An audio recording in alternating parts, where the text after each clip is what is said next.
인원 많지 않아도 아주 열심히 준비를 해서 아주 찬양을 전문했을게 잘 하십니다. 너무너무 감사합니다. 오늘 제목이 사나 들리어 바다에 던져지라 하는 제목입니다. 사나 들리어 바다에 던져지라. 남미에 있는 나라 가운데에서 기독교가 가장 잘 성장하지 않은 나라가 베네수엘라, 우루과이 그리고 아르헨티나 이 세 나라였습니다. 이 아르헨티나는 그 땅덩어리가요 전 세계에서 8번째로 큽니다. 8번째로 크다고 하면 잘 이해가 안 가는데 우리나라 남한의 27배.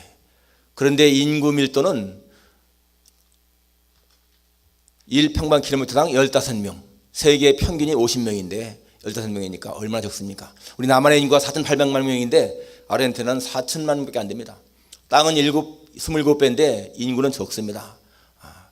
이 아르헨티나는 20세기 초반까지만 하더라도요 세계 10대 경제대국이었습니다.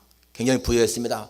그 수도 부에노스아이레스는 이 아메리카 전체에서 뉴욕 다음으로 크고 번화한 그런 나라였습니다. 그런데 20세기 중반부터 이 아르헨티나가 경제적으로다가 내리막길 걷게 되었고, 그리고 오히려 세계 최빈국 10대국에 들어갈 정도로 그렇게 나라가 아주 망가졌습니다. 거기에 대한 이유를 여러 가지 들고 있습니다. 이게 이 아르헨티나가 원래 농업 낙농 국가인데 이제 국가의 산업을 상업이나 공업으로 바꿔야 되는데 그냥 농업만 고집했다 하는 그러한 이유도 있고, 그 다음에 군사 독재 정권 때문에 그렇다 그렇게 보고 있고요. 또 중요한 이유가 페론 대통령 때 그 부인 에바 페론의 포퓰리즘, 그러니까 그 정권을 유지하기 위해서 인기 영합하는, 그래서 무상복지, 무상교육, 그래서 굉장히 국민들에게 좋은 걸 베풀었습니다. 그런데 사실은 국가 재정이 바닥났거든요. 그러한 이유가 있다고 보고 있습니다.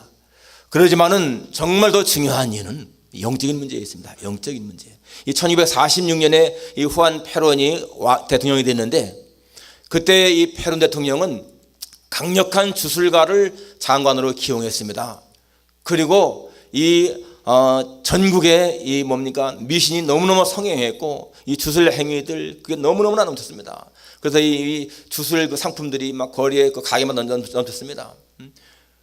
그리고 그 수도에 이 마법의 탑이 세워지고요. 아무튼간에 그러한 그 미신 숭배, 악령 숭배 그러한 게 너무 성행했습니다. 사실상 그 페론 대통령이나 그 에바 페론은 아르헨티나 사람들한테는 아주 굉장히 존경받습니다. 왜냐하면 너무 잘해줬기 때문에. 그렇지만은 사실상 그들이 영적으로 볼 적에는요 너무너무 잘못된 거죠. 그래서 결과적으로 이 아르헨티나의 경제가 파탄에 이르지 않았습니까? 그런데 1280년대에 이 카를로스 아나콘디아라고 하는 그 부흥사가 나타나서 집회를 하기 시작했는데 대단한 그런 능력이 있었습니다. 가는 도시마다 치유 역사가 일어났고요. 교회가 굉장히 부흥하기 시작했습니다. 그런데 이 카를로스 아나콘디아 이 부흥사는 예를 들어서 어떠한 도시에 집회를 하려고 계획을 세워놓으면 그 몇 달 전에 거기에 이 전도 특공대를 파송합니다. 그래서 그들이 가서 그 도시를 위해서요 강력하게 기도하는 거예요. 그 도시를 점령하고 있는 악한 영들을 이 기도로 붙잡습니다. 그들을 묶어놓는 거예요. 그래서 그 아나콘디아 집회 가면 그냥 이렇게 명령하는 거 말이죠. 이 악한 영들에게 대해서 떠나가라 명령하고 치유를 하는, 병자들이 그 자리에 낫고 그냥 그런 역사가 많이 일어났습니다. 이 악한 영과의 대적. 여러분 사실상 모든 문제는요 이 영적인 문제입니다. 경제적인 문제나 정치 문제가 아니라는 얘기예요. 이 영적인 문제가 굉장히 중요하다는 것이죠. 오늘 이 본문에 보면 예수님이 이 무화과나무를 향해서 영원토록 사람이 내게서 열매를 따먹지 못하리라 이렇게 말씀하셨는데, 그 뒤에 보니까 이 무화과나무가 뿌리째 말랐다고 그랬습니다. 그래서 이 베드로가 생각이 나서 물었죠. 라삐어 보소서 저주하신 무화과나무가 말랐나이다. 그때 예수님 하시는 말씀이 하나님을 믿으라 그러시면서 말씀하시잖아요.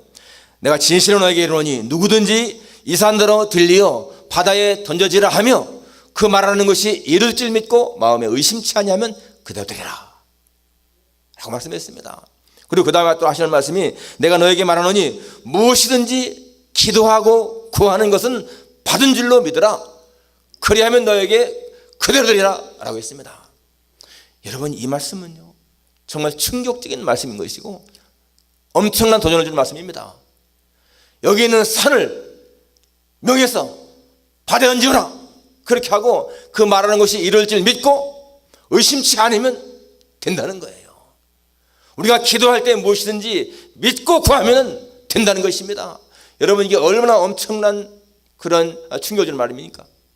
얼마나 도전을 주는 말씀입니까? 우리의 생활 속에서 이것이 된다는 거예요. 오늘 주님이 하시는 말씀, 산아 들려 바다에 던지지라, 이 말씀 주제로 말씀 듣기 원합니다.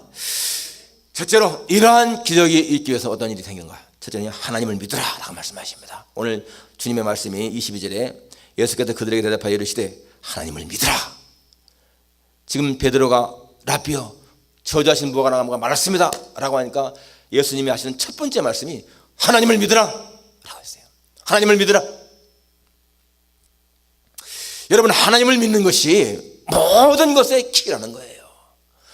인생을 살아가면서 우리가 정말 필요한 게 많이 있지만은 그 어떠한 것보다도 하나님을 믿는 것이 우선이라는 것입니다. 첫째라는 거예요. 여러분, 세상의 모든 일의 첫째 원인이 뭔가 하면은요 영적인 데 있습니다. 잘 살고 못 사는 것이 정치, 경제, 어떤 문화, 어떤 건강, 내 능력 그런 데 있는 것이 아니라는 겁니다. 잘 살고 못 사는 것이요 영적인 데 있다는 거예요. 영적인 데, 영혼의 문제에 있다는 것입니다. 성경이 말하고 나니까 영혼이 잘됨 같이 네가 범사 잘 되고 강건하기를 내가 원한다. 영혼이 잘 된다는 것입니다. 그 영혼이 잘 된 것이 무엇입니까? 하나님을 바로 믿는 거죠. 여러분, 출애굽기에 보면 이스라엘 백성이 출애굽해서 애굽에서 나와서부터 가나안까지 여정 아닙니까? 그런데 그 가나안까지 여정이 어떻습니까? 실패하잖아요. 20세 이상 된 사람은 여호수아와 갈렙 외에 다 죽었다고 했습니다. 그 이유가 무엇입니까? 하나님이 분명히 그들에게 기적을 보여줬거든요. 10가지 재앙을 통해서 그 애굽 왕 바로를 녹다운 시키고 홍해를 갈라지게 하고 광야에서요 만나를 내려주시고 메추라기를 주시고 반석이 갈라져서 샘물이 나게 하시고 다 그렇게 기적을 보여줬습니다. 그런데 이스라엘 백성들은 하나님을 안 믿다는 거예요. 그들은 송아지를 만들어 가지고 이것이 신이다 라고 하면서 다시 애굽 들어가자 라고 했고요, 그 광야에서 하나님을 원망하고 하나님이 이 광야에서 식탁을 내려 그러면서 하나님을 시험했고 음행했고 거역했고, 이 모든 것이 뭡니까? 하나님을 믿지 않았기 때문에 생긴 것이라는 겁니다. 그런데 하나님을 믿은 여호수아와 갈렙은 가나안 땅에 들어갔다고 했어요. 그러니까 무슨 말입니까? 하나님을 믿느냐 믿지 않느냐 하는 것이 사느냐 죽느냐 하는 갈림길인 것이고, 하나님을 믿느냐 안 믿느냐 하는 것이요 성공이냐 실패냐 갈림길인 것이고, 한 인간이 잘 되느냐 못 되느냐 하는 것이요 하나님을 믿느냐 안 믿느냐 그 차이인 것입니다. 우리가 일상에서 성공적인 삶을 살기 위해서, 정말 잘 살기 위해서, 멋있는 삶을 살기 위해서는요 하나님을 믿으라는 거예요. 그 믿는다고 하는 것은 지적인 것이 아닙니다. 전폭적인 신뢰인 거예요. 전폭적인 신뢰. 그분을 정말로 믿게 되면요 그분을 사랑할 수가 있는 것이고 신뢰할 수가 있습니다. 믿으면 사랑과 신뢰가 따르는 거예요. 그리고 순종이 따릅니다. 우리가 이렇게 주일날 와서 예배드리는 이것 자체가 뭡니까? 하나님께 대한 순종 아니에요? 순종. 하나님께서 이 안식일을 거룩히 지켜라, 성수 지내라 하는 그런 말씀을 우리가 지키는 거 아니겠습니까? 사랑하게 되면은요 순종하게 되어 있습니다. 내가 누군가를 사랑하게 되면은요 그를 믿게 되어 있는 거예요. 신뢰하게 되어 있는 거예요. 그렇기 때문에 우리는 이렇게 예배를 중시 여기고, 하나님은 영이시기 때문에 영과 진리로 예배를 한다고 하신 말씀을 따라서 우리가 예배를 중시하고 그 말씀을 순종하는 거예요. 형제 사랑하라는 말씀을 사랑하는 거예요. 우리가 이렇게 하나님을 사랑하게 되면은 그분에 대한 순종이 나타나는 것입니다. 오늘 본문에 보니까 그 말하는 것이 이룰 줄 믿고 마음에 의심치 아니하면 그래도 된다 라고 했습니다. 여기 중요한 말이 뭡니까? 믿는다는 말하고 의심치 않는다는 말이죠. 이 믿는다고 하는 말은 절대적 신뢰입니다. 천지가 무너져도 붙잡는 거예요. 믿는 거예요. 그런데 이 의심한다고 하는 말은 이게 디오라고 하는 그 말, 두라는 뜻과 크리데라고 하는 결정이라는 말이 합성합니다. 의심. 이게 무슨 말인가 하면 두 개라는 말하고 결정한다는 말이 합성하는 얘기예요. 그게 뭡니까? 결정은 하나가 돼야 되는데 둘로 한다는 겁니다. 둘로. 그러니까 이것 안 되잖아요. 그게 의심이라는 것입니다. 베드로가 예수님이 물 위로 걸어오라 할 적에 어떻게 했습니까? 물 위로 가다가 바람을 보고 빠졌다고 그랬잖아요. 그때 예수님이 그의 손을 붙잡으면서 하시는 말씀이 믿음이 적은 자여 왜 의심하였느냐? 그러니까 베드로는 내가 이 물 위를 걸어갈 수 있을까? 빠질까? 그렇게 두 개를 결정했다는 거예요. 그냥 주님 말씀이니까 걸어갈 수가 있다 이렇게 믿었으면 걸어갈 수가 있는 것인데 디오클레데 두 가지로 결정했다. 이게 물에 빠질 수도 있겠고 걸어갈 수도 있겠다. 그게 바로 의심이라는 겁니다. 예수님이 부활하신 후에 예수님 만난 그 제자들이 예수님 앞에 예수님을 배웠고 경배했는데 그 중에는 오히려 의심하는 자도 있었더라 라고 나옵니다. 그 말은 뭔가 하면은 정말 예수님이 부활하셨구나. 이게 딱 하나를 믿는 게 신뢰, 믿음인데 예수님이 진짜 사신 분인가? 아니면 이게 유령인가? 그렇게 의심. 그게 두 가지라는 얘기예요. 마음의 의심이라고 하는 것은 딱 하나를 결정하는 것이 아니라 두 가지 결정이 있다. 디오 크레데. 그것은요 우리의 믿음을 방해하는 것입니다. 그렇기 때문에 사람들은 무엇인가 자꾸 믿으면서도 의심하거든요. 여러분 하나님을 창조주로 믿으십니까? 분명히 믿잖아요. 믿으면서도 또 어떻게 마음 생깁니까? 진짜 하나님 창조였을까? 이번에 그 2013년에 그 물리학상 받은 피터 힉스의 그 이론에 의하면은 힉스 입자가 있다는 그 이론을 1964년에 발표했는데 그때는 하나의 가설이었는데 그게 최근에 와서 증명됐잖아요. 이게 우주 탄생의 비밀이라는 것입니다. 힉스 입자가. 그래서 그것 때문에 이번에 물리학상 받잖아요. 그래서 아인슈타인의 상대성 이론보다도 더 놀라운 발견이다. 그렇게 지금 말하고 있습니다. 힉스 입자. 그게 우주 비밀의 시작의 비밀이다.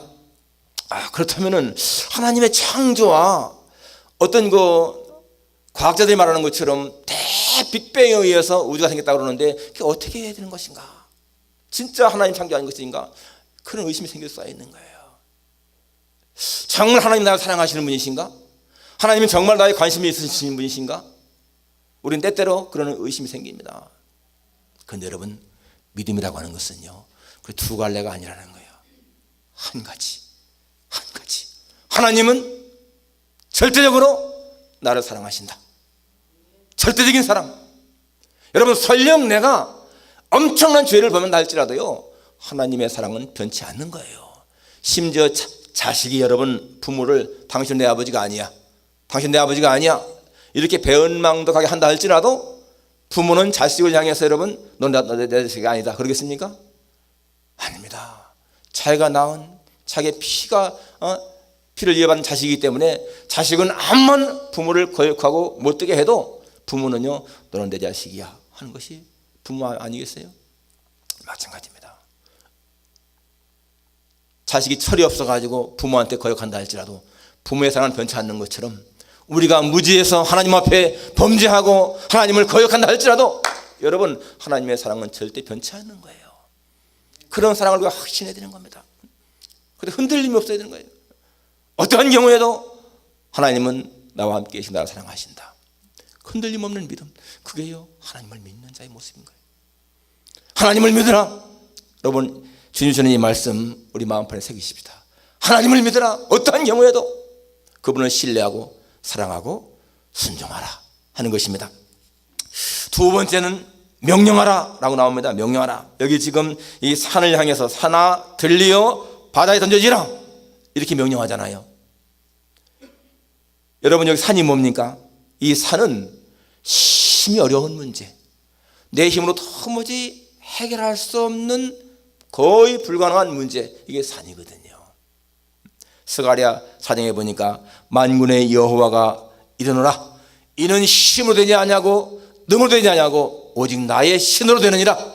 큰 산아 네가 무엇이냐? 네가 스룹바벨 앞에서 평지가 되리라 라고 했습니다.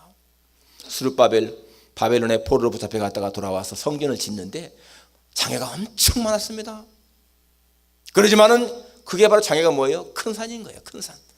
큰 산아 네가 무엇이냐? 네가 스룹바벨 앞에서 평지가 되리라 한 것처럼 결과적으로는 이 스룹바벨은 모든 장애물을 다 물리치고 성전을 지었습니다. 그게 스룹바벨 성전 아니에요?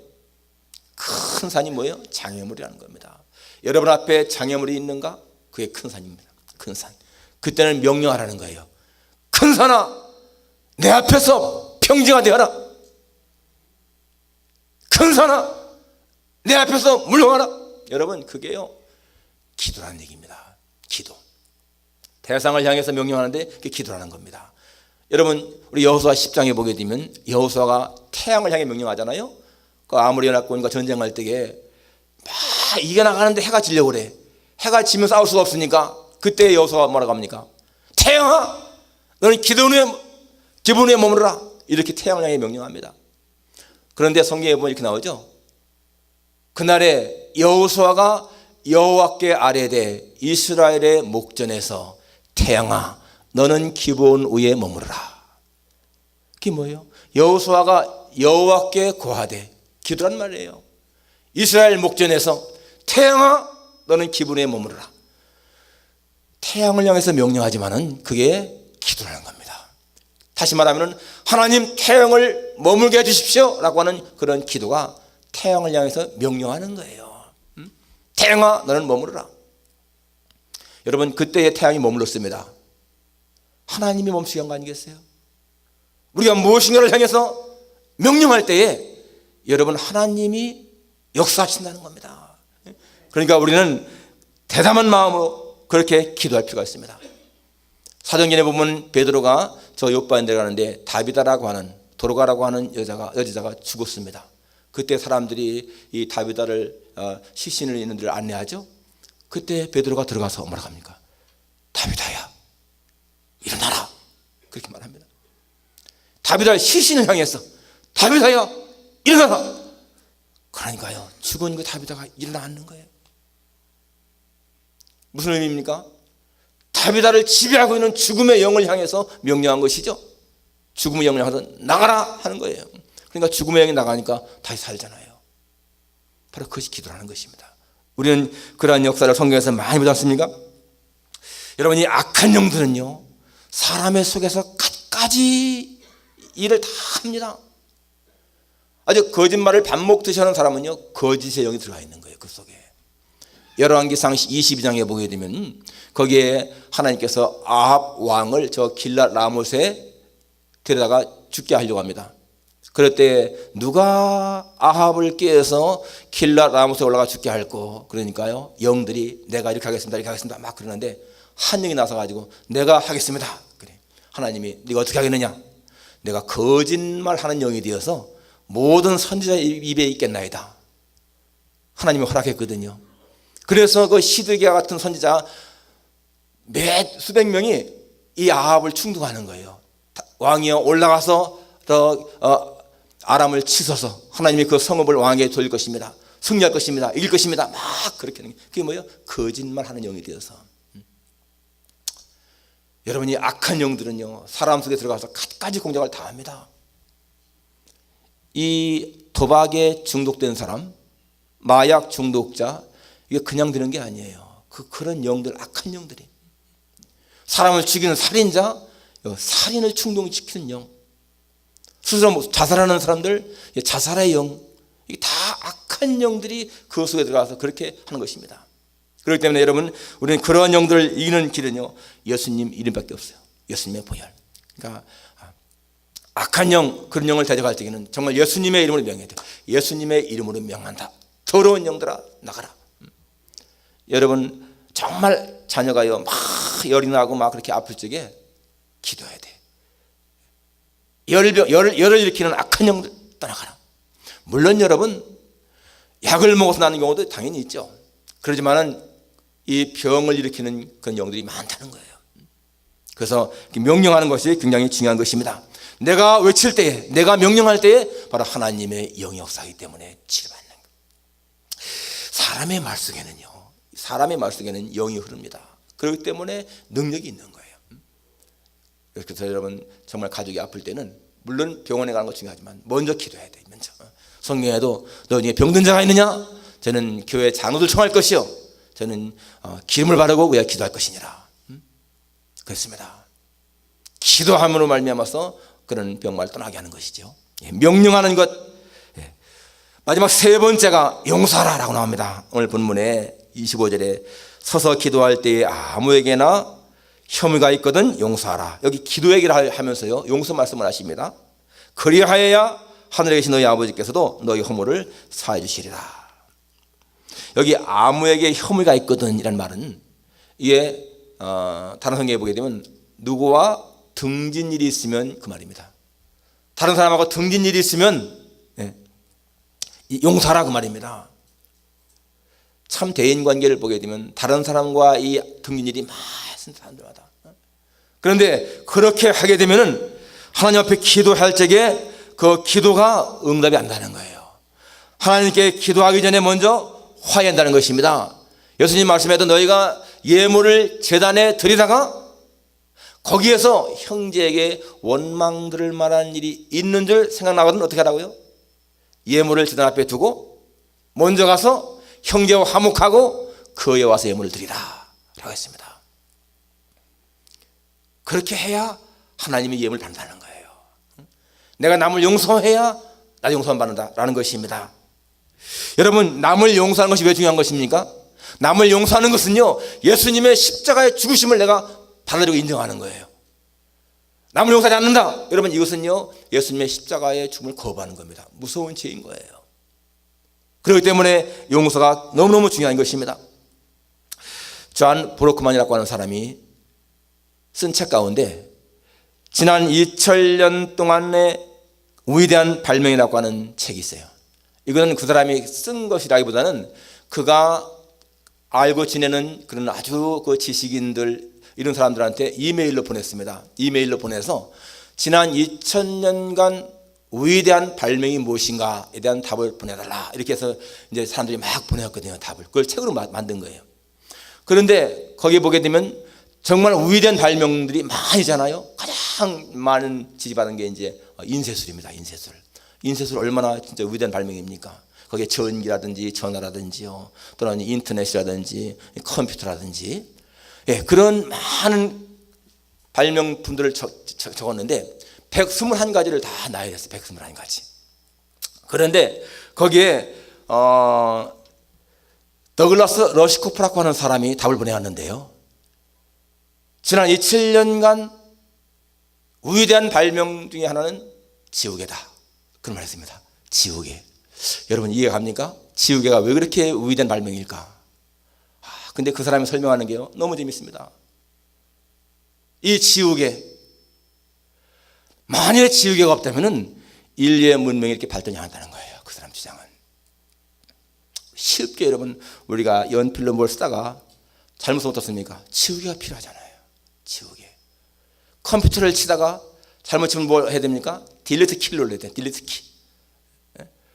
볼펜을 쓰다가 여러분 잘못 쓰면요, 이게 꼭 필요합니다. 이거 YTX 수정액이요, 너무너무 이게 필요한 거예요. 이게 없으면 지워지지가 않잖아요. 잘못 써도. 화가 그림을 그리다가 데스상을 하다가 이렇게 스케치를 하다가 완전할 수가 없잖아요. 잘못 그린 게 있지 않습니까? 그러면 어떻게 돼요? 지우개를 지워야 한다는 얘기예요. 음악가가 오선지에다가 악보를 그리다가 잘못하게 되면 지워야 한다는 겁니다. 지우고 다시 수정하고 다시 써야 한다는 겁니다. 시인이 시를 쓰다가 잘못된 글씨는 지우고 다시 수정해서 해야 하나의 완전한 작품이 나온다는 것입니다. 그러니까 위대한 작품은 다 실수가 있기 때문에 그 실수를 지워가지고서 나중에 완성된 것이지 처음부터 한 번에 딱 완성된 게 없다는 것입니다. 그렇기 때문에 이 지우개라고 하는 것은 우리의 참회하는 것이고요, 나를 용서하는 것이고 타임머신이라고 그렇게 그 책에서 말하고 있습니다. 근데 여러분, 생각해 보십시오. 우리는 하나님 작품입니다. 하나님의 작품인데 너무나 많은 실수투성이 우리 인생은. 그런데 하나님은 용서라고 하는 지우개를 통해서 우리의 실수를 지워나가시는 거예요. 우리의 실수를 용서를 통해서 지워나가시면서 하나의 더 나은 작품으로 만들어가지 않습니까? 만일에 하나님에게 이 용서라고 하는 지우개가 없었다면요, 우리는 실수투성이를 그냥 갖고 있을 거예요. 그런데 하나님은 용서라는 이 지우개를 통해서 우리의 모든 안 좋은 것들을 지워버립니다. 마치 예술가가 실수한 것들을 다 지우개로 지워버리는 것처럼, 컴퓨터를 쓰다가 잘못된 것이든 딜리트 키로 다 눌러버리는 것처럼, 그렇게 우리 잘못을 용서로서 지운다는 것입니다. 이렇게 여러분 우리가 용서하기 때문에 우리도 남을 용서해야 한다는 것이죠. 그렇기 때문에 여러분, 이 용서라고 하는 것은요, 나의 다른 사람의 실수를 지우는 것만이 아니라 내 실수를 지우는 것이 되는 것이고, 하나님에게로부터 내 용서받는 것이라는 거예요. 오늘 본문이 뭡니까? 아무에게나 행하였거든 용서하라. 그리하여야 하늘에 계신 너희 아버지께서도 너희 허물을 사하여 주시리라. 다시 말하면 너희가 다른 사람의 허물을 사하지 않으면 하나님은 너희 죄를 사하지 않는다라는 뜻 아닙니까? 이게 얼마나 용서가 중요합니까? 기도를 아무리 한다 할지라도 마음에 등긴 것이 있으면 안 된다는 것입니다. 우리가 남과의 어떠한 적대관계가 있는 가운데서는 하나님의 능력이 없다는 거예요.